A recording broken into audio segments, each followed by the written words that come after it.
Assalamualaikum warahmatullahi wabarakatuh. Perkenalkan, nama saya Muhammad Al Imran, asal Bekasi. Di sini saya akan menjelaskan tentang bagaimana melakukan analisis terkait manajemen proyek dan tahapan apa saja sih dalam memulai sebuah proyek, terutama di bidang mekanikal.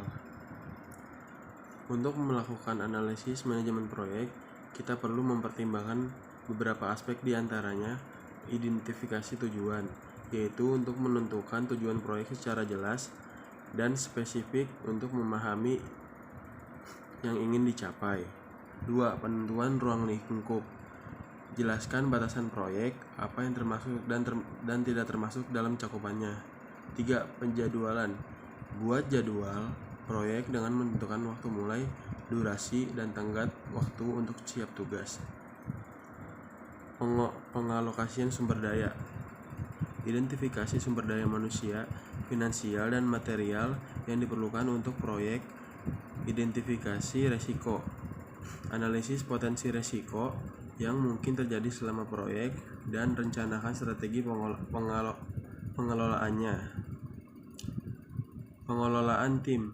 Pastikan bahwa tim memiliki anggota yang tepat dan melakukan komunikasi yang efektif.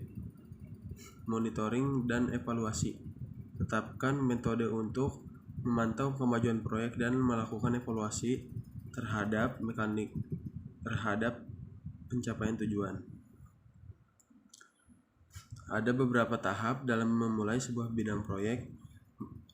Di bidang mekanikal, diantaranya identifikasi kebutuhan. Tentukan kebutuhan dan masalah yang ingin diselesaikan dengan proyek mekanikal. Studi kelayakan. Lakukan analisis kelayakan untuk menilai apakah proyek layak dilaksanakan berdasarkan aspek finansial, teknisi, dan berkelanjutan.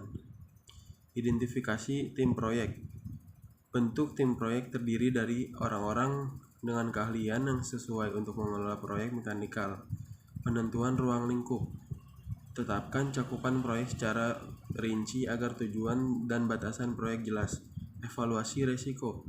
Analisis potensi risiko dan hambatan yang muncul selama pelaksanaan proyek. Penganggaran dan pembiayaan. Tentukan anggaran yang dibutuhkan dan sumber pembiayaan untuk proyek mekanikal. Persetujuan dan pemulaian. Setelah tahap inisiasi selesai dan proposal proyek disetujui, kita dapat memulai tahap perencanaan dan pelaksanaan proyek secara lebih terperinci. Sekian dari saya. Wassalamualaikum warahmatullahi wabarakatuh.